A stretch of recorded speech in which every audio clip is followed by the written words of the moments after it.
میرے اللہ پھر تو کس سے مخفی تھا؟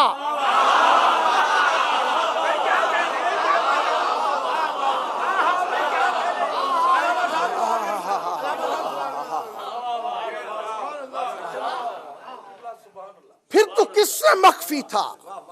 جب مکان نہیں تھا تو کہاں مخفی تھا؟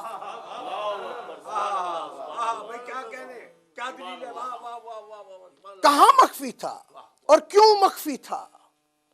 یہ وجہ تو نے ہمیں نہیں بتلائی.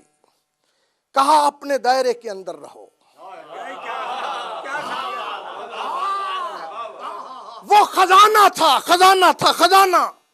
خزانہ تھا وہ. اور خزانے کی آپ تعریف کسی عالم سے پوچھ لیں، خزانہ وجودی شے کا ہوتا ہے. جی خزانہ وجود کا ہوتا ہے، وجودی شے کا ہوتا ہے. خزانے کی تعریف یہ ہے عربی میں کہ وہ وجودی شے کا ہوتا ہے. وہ خزانہ تھا.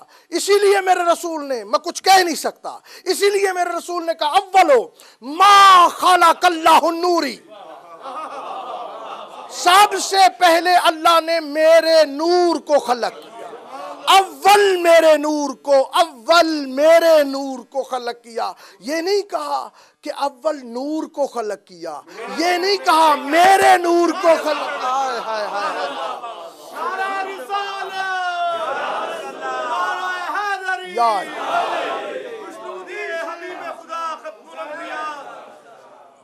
سب سے پہلے میرے نور کو خلق کی گیا. توجہ میری جانب رہے. سب سے پہلے میرے نور کو خلق کی گیا. نوری، میرے نور. اب نوری کیا ہے؟ نون کی عدد 50، واو کے 6، کتنے ہوئے؟ 56. رے کا 200، 256. نور کی عدد 256 اور نوری یہ کی عدد 10، کتنے ہو گئے؟ 266. 6 اور 6 12 اور 2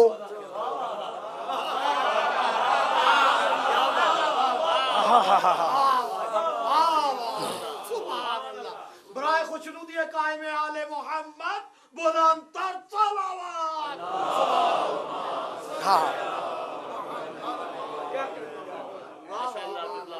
کہ میں مقام کثرت میں میرے وجود کا نام 14 ہے، مقام وحدت میں میں ایک تھا. اب دیکھیں کہ نور کے عدد ہیں 256 اور نار اس کی ضد ہے. ہمیشہ اصل کو ضد سے پہچانا جاتا ہے. نار کی عدد نکال لیتے ہیں. نون کے 50 اور الف کا 1، 51. رے کا 200، 251. اور نور کے 256. 256 سے 251 نکالو، 5. تو فیصلہ یہ ہوا کہ جس طرف 5 ہو وہ نوری ہے، جہاں سے 5 نکل جائے وہ ناری ہے.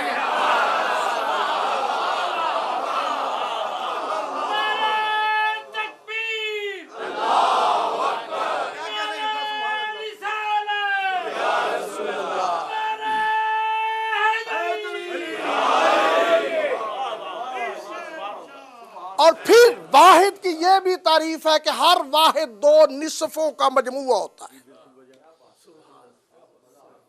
2 نصفوں کا مجموعہ. اگر 4 مرتبہ 1/4 جمع کیا جائے تو بھی واحد بنتا ہے. اگر 8 مرتبہ 1/8 جمع کیا جائے پھر بھی واحد بنتا ہے. اس نے اپنے آپ کو واحد کیوں کہا؟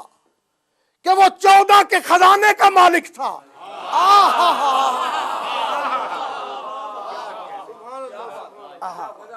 اور آہد کیوں کہا؟ اب دیکھیں کہ آہد اسے کہتے ہیں. اب وہ کہتا ہے کہ میں واحد ہوں. وہ ایک کس طرح ہے؟ کیا علم حساب اور ریاضیات کے تحت وہ ایک ہے؟ جو ایسا ایک مانتا ہے وہ مشرک ہے.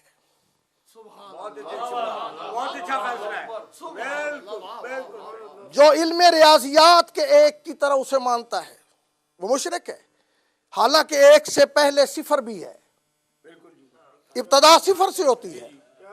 اور وہ صفر اگر کوئی کہے کہ اس کی وحدانیت ایک صفر تھی جو تقسیم نہیں ہو سکتی، میں کہوں گا وہ بھی مشرک ہے، کیونکہ صفر جگہ گھیرتی ہے اور اللہ جگہ نہیں گھیرتا۔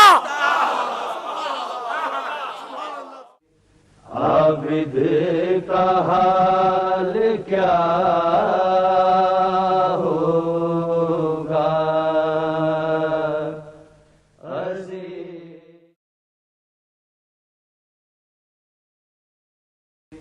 عابد کا حال کیا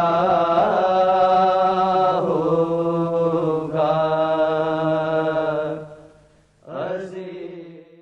ہاں، تو آہد کسے کہتے ہیں؟ آہد اس کو کہتے ہیں جو وجود نہ رکھتا ہو۔ مثلا ایک پرکار کے ساتھ آپ ایک دائرہ لگائیں گے، اس میں ایک نقطہ ہوگا، پرکار والے نقطے کو بھی اگر توحید سمجھو گے تو شرک کرو۔ ہاں، پھر آپ اس پہ ایک دوربین لگائیں، وہ نقطہ بھی ایک دائرہ نظر آئے گا۔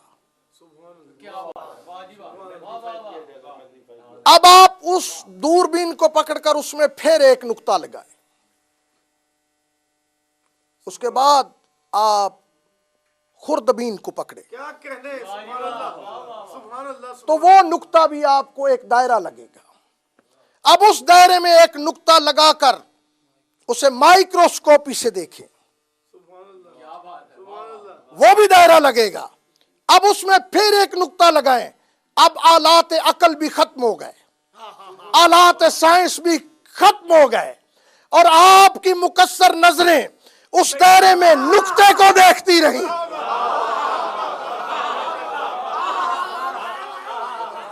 نعرہ حیدری،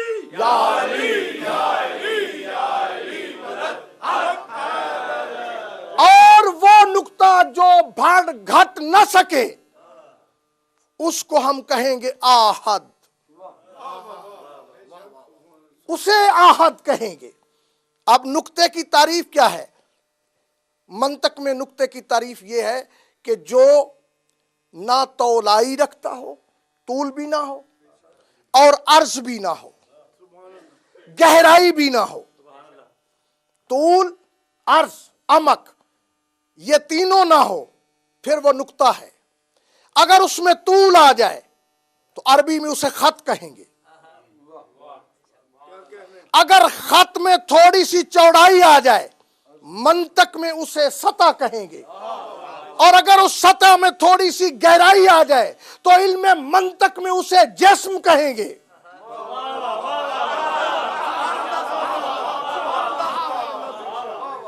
اللہ خط نہیں ہے، اللہ خط نہیں ہے، اللہ میں کوئی عرض نہیں ہے، کوئی عمق نہیں ہے، وہ ایک نقطہ ہے جو ناقابل تقسیم ہے۔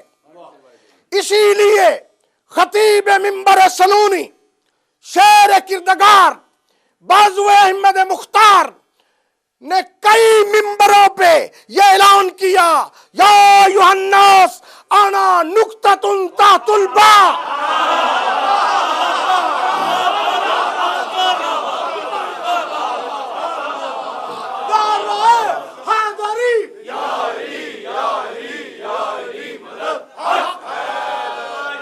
انا نقطۃ تحت الباء، وہ جو بسم اللہ کی بے ہے اس کے نیچے نقطہ میں ہوں۔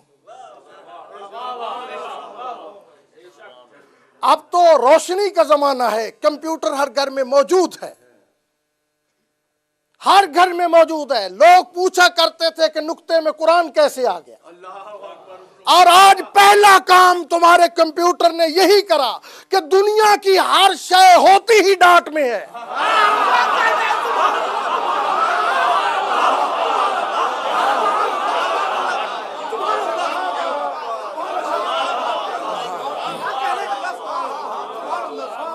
ہر شے کا آغاز بھی ڈاٹ سے ہوتا ہے، ہر شے کا انجام بھی ڈاٹ پر ہوتا ہے۔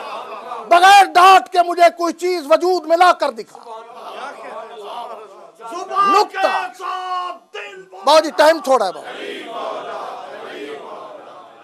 نقطہ، نقطے سے ساری چیز وجود میں آتی ہے۔ اور علی نے کہا میں نقطہ ہوں.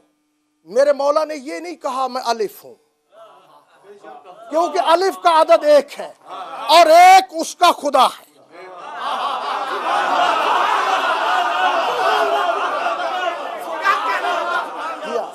ایک اس کا خدا ہے. اور علی نے یہ بھی نہیں کہا کہ میں بے ہوں، اس لیے کہ بے کا عدد دو ہے، دوسری ذات محمد مصطفیٰ کی ہے. علی نے کہا میں نقطہ ہوں، علی نے کہا میں نقطہ ہوں، میں اللہ اور خدا سے اتنا چھوٹا ہوں جتنا الف اور بے سے. میرے رسول نے یہ فرمایا، یہ میرا آخری جملہ ہے، میرے رسول نے یہ فرما دیا کہ دیکھو کہ نماز میں آل محمد پہ درود پڑھنا یہ ہر مسلمان فرقہ پڑھتا ہے، ہر مسلمان پڑھتا ہے. درود کے بغیر نماز نہیں ہوتی. رسول نے فرمایا کہ نماز میں میرے ساتھ میری آل کا ذکر ہو. سبحان اللہ سبحان اللہ. اگر تم نے کسی اور کا ذکر کیا نماز باطل ہو جائے گی. ہم میں اور اہل بیت میں فرق یہ ہے کہ ہمارا ذکر آ جائے نماز میں تو باطل، اور اہل بیت کا نہ آئے تو باطل.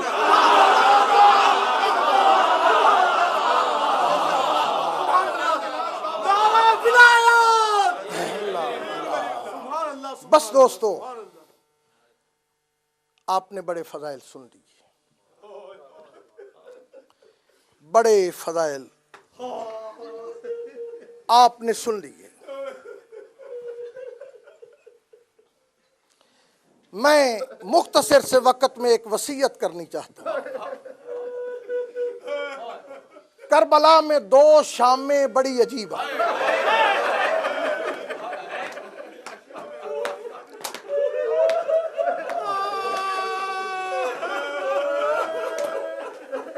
کربلا میں دو شامیں بڑی غریب آئی، جسے شب عاشور کہتے ہیں، اصل میں اس کا نام ہے شام شہیدہ. یہ شہیدوں کی رات تھی، اور جس کا آج ذکر ہو رہا ہے یہ ہے شام غریبہ.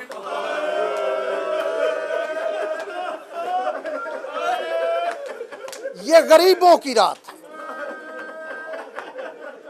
یہ غریبوں کی رات ہے. اور دیکھو، میں نصیحت کرنا چاہتا ہوں، میں نصیحت کرنا چاہتا ہوں کہ جب شام غریباں سن کے نکلنا تو نظریں جھکا کر سفر کرنا.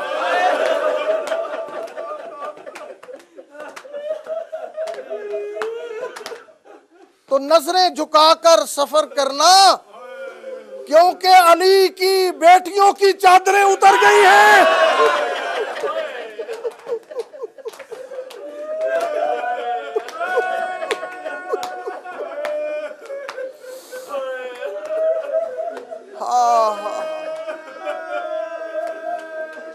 اور اس انداز سے سفر کرنا، آپ بازاروں سے بھی گزریں گے، لوگ آپ کو دیکھیں گے، پاؤں میں نالین نہ ہو، گریبان کھلا ہوا ہو، نظریں زمین پر ہو، کسی کو بتانا نہ پڑے، سب دیکھ کر سمجھ جائیں کہ کوئی ریت سردار قتل کرا کے آ رہی ہے،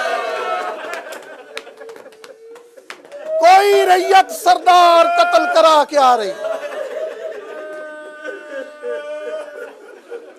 پانی سنبھل کر پینا، مجلس سے نکلنا قدم سوچ کے رکھنا،